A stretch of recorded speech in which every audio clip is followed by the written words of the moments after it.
Okay, Tov, Tiskulah Mitzvot. Today's breakfast is sponsored by Mr. Dana and Afshin Basali. Mr. and Mrs. Dana and Afshin Basali. Leilu Yishmat Avishag Bat Yitzchak. Baruch Hashem Tinechena again. Tiskulah Mitzvot.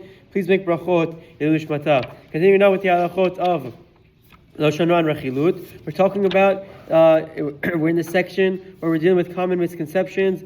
Lashon Hara still applies in all of these scenarios. Now, this is a extreme case. Even under pressure, Lashon Hara still exists. What does that mean? The Chafetz Chaim explains there is no difference whether one speaks Lashon Hara out of his own accord or if he's pressured by others who demand information from him. In either case, he is prohibited from engaging in negative speech about another person.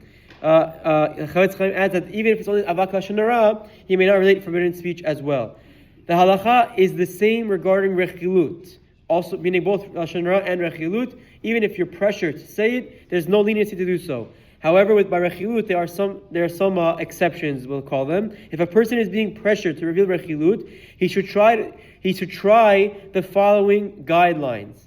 If he can, number one, if he can answer in a way that will, first of all, in Rechilut cases, keeping quiet won't work because someone is asking you, did he say this about me? And if you keep quiet, usually the silence is affirming the guy's suspicion. So you can't just be quiet like Lashon Hara. Rechilut, he's trying to get info about someone else, about him. So keeping quiet won't necessarily work. So number one would be, if he can answer in a way that will neither violate Rechilut nor utter an outright falsehood, meaning not Rechilut nor a lie, he should try that route. For example, he can relate what Ploni said, but omit the offensive sentence.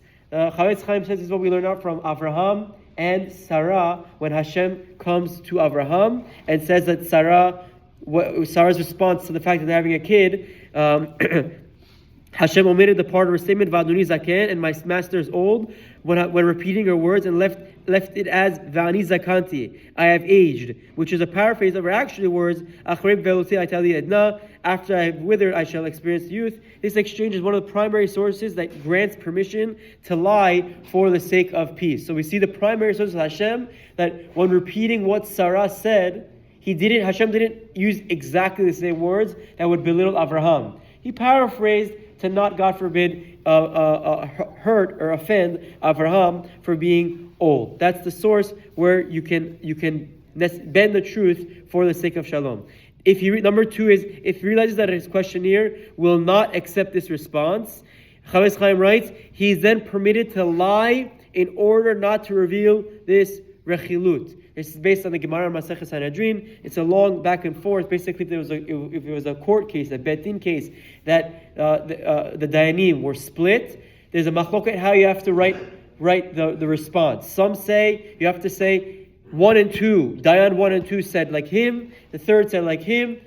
The other Rabbi Elazar says that one should write from the words of the Dayanim, Ploni came out the victor. In this way, both conspirators are satisfied. The halacha follows Rabbi Elazar's opinion in a case when one can manage an ambiguous response. However, if not, even Rabbi Elazar would agree that with Rabbi Yochanan, that one may lie to protect the Dayanim. And now, for last one for today, one may not swear falsely to avoid Rechilut, even if his friend will not believe it otherwise. So everyone asks, okay, can I swear that nothing happened to protect the two parties? Chafetz Chaim says no. You shouldn't swear, God forbid, in a case of Rechilut. And he says an easy way out of that is to say, I don't swear by principle. I never swear, so sorry, regardless, I'm not going to swear for this, I don't swear. But the Chafetz Chaim says that swearing wouldn't be leading to Yikron, but being ambiguous or even bending the truth would be permitted to avoid Rechilut. We'll continue with this tomorrow. Have one of them. Chazak u'baruch.